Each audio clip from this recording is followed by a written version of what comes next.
Praise the Lord दोस्तों, आशा करते हैं कि आप प्रभु में आनंदित होंगे। प्रभु के प्रियो, यदि आप ऐसा सोचते हैं मेरे पास पैसे नहीं हैं, मेरा कोई मार्गदर्शन करने वाला नहीं है, मेरी विषम परिस्थितियों में मुझे हिम्मत देने वाला नहीं कोई है, मुझे कोई समझाने वाला नहीं है, हम इन कितनी कठिन दौर से गुजर रहे हैं, कोई मेरे लिए आशा बन के खड़ा नहीं होता है। इन्हीं सारी संदर्भ में मैं आपसे बातचीत करूंगा और पवित्र शास्त्र बाइबल के वचनों को आपके सम्मुख रखेंगे। आशा करते हैं इस वचन के द्वारा आप सामर्थ्य से भर जाएंगे। इससे पहले कि हम वचन में आगे जाएं, एक छोटी सी स्टोरी आपके साथ हम शेयर करना चाहते हैं।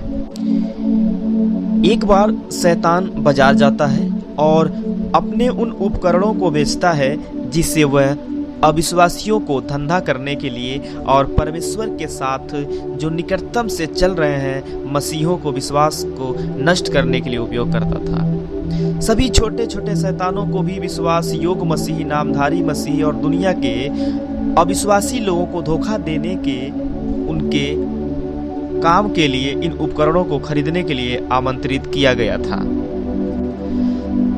सारे उपकरणों के रेट समान थे, पर इस बिक्री में एक छोटे से बक्से पर बहुत बड़ी कीमत लगाई गई थी। सभी शैतान आश्चर्यचकित थे कि इतने बड़े बड़े बक्सों का दाम इतना कम है। आखिर इस बक्से में क्या है जो इतनी अधिक कीमतें लगाई गई हैं? इस छोटे से बक्से में क्या आ सकती है? वे कल्पना नहीं कर सकते थे कि कोई उपकरण इतना मूल्यवान हो सकता है। लोगों ने पूछा, शैतान ने समझाया, इस बक्से में हतोत्साह है, निराशा है। यह अन्य सभी उपकरणों की तुलना में मेरे लिए अधिक उपयोगी है। इससे मैं इंसानों के हृदय को चीर कर खोल सकता हूँ, उनके अंदर प्रवेश कर सकता हूँ और उन्हें शक्तिहीन कर सकता हूँ। मैं लगभग हर समय इसका उपयोग करता हूँ, लेकिन कोई भी ये नहीं जानता है कि यह मेरी ओर से आता है।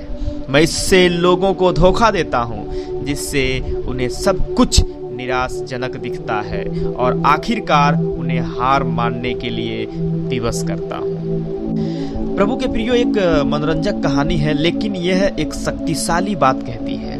निराशा जीवन को नष्ट कर देती है, किसी प्रत्यक्ष रूप में नहीं और तुरंत नहीं, लेकिन समय के साथ धीरे धीरे हम इसे किसी भी क्षण महसूस कर सकते हैं। लेकिन जब विपत्ति जीवन में आती है, जब परिस्थितियां चुनौतीपूर्ण होती हैं और जब आशा अवास्तविक लगती हैं, तब यह विशेष रूप से विनाशकारी होता है।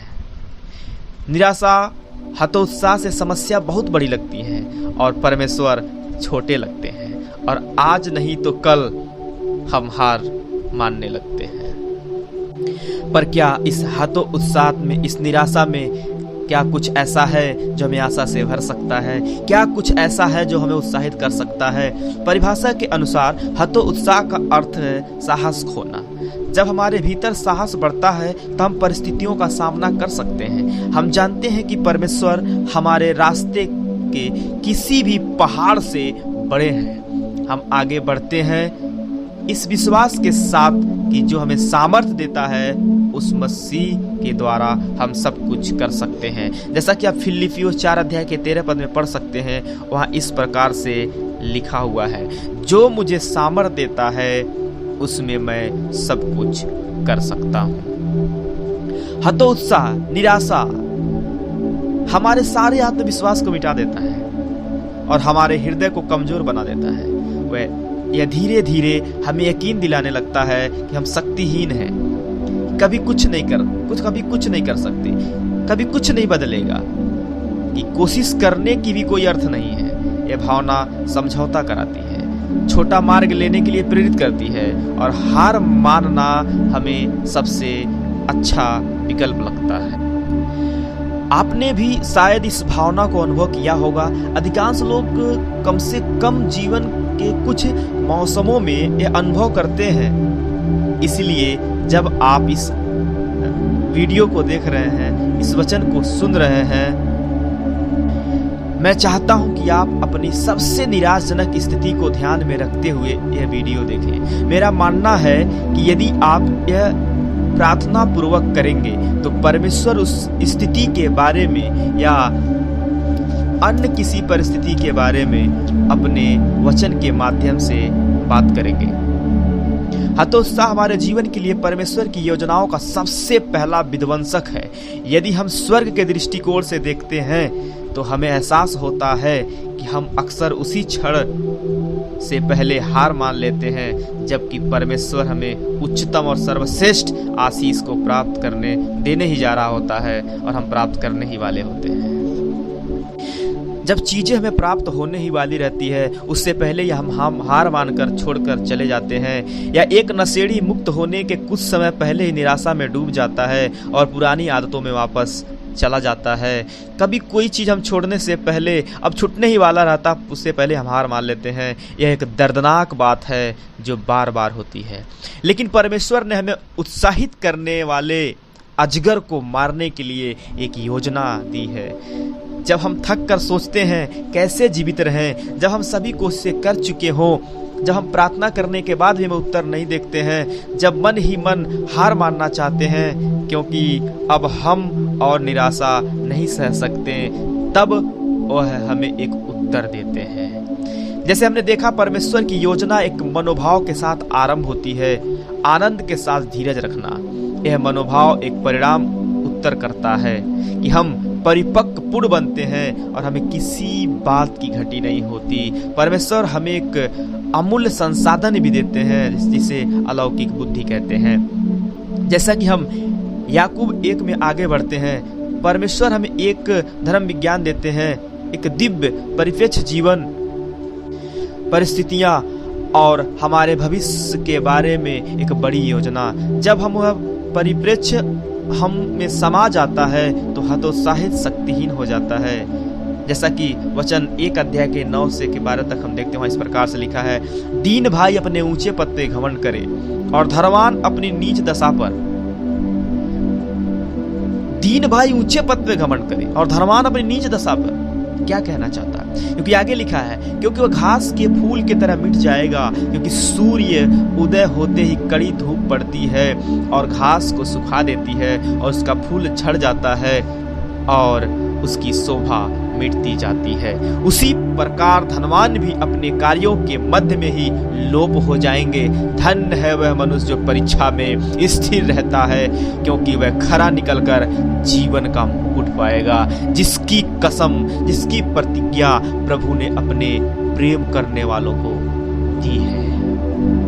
हमारे निराशा और हतोत्साह से बाहर निकलने के लिए परमेश्वर की सलाह एक दिव्य मार्ग है और हमें अपने जीवन को उनके राज्य के दृष्टिकोण से देखने के लिए कहते हैं। निचले स्तर से हमारी नग्न आंखें धनी और शक्तिशाली लोगों को सफल लोगों की तरह देखती हैं। वे सुरक्षित और सुखद हैं, लेकिन परमेश्वर के राज्य में इसका विपरीत सच है, बिल्कुल उल्टा है, बिल्कुल उल्टा है। दीन लोग उच्चतम पद में हैं और याकूब हमें इसका कारण बताते हैं। दीन जन यह चरित्र या मनोभाव के विषय एक बयान नहीं है, यह एक सामाजिक आर्थिक स्थिति है। जिन लोगों के पास बहुत अधिक पैसे नहीं हैं, उन्हें अपने उच्च पद पर आनंदित होना चाहिए। मैं इस बात को मानता हूं कि जब मैंने इन वचनों को पहली बार अध्ययन किया था तब मेरे लिए चुनौतीपूर्ण था, लेकिन कई वर्षों के बाइबल के अध्ययन में मुझे पता चला कि मुश्किल गद्यांश जो सतह पर बहुत अधिक समझ में नहीं आते हैं, उनमें आमतौर पर कई गहन अंतर्दृष्टि छिपी होती है।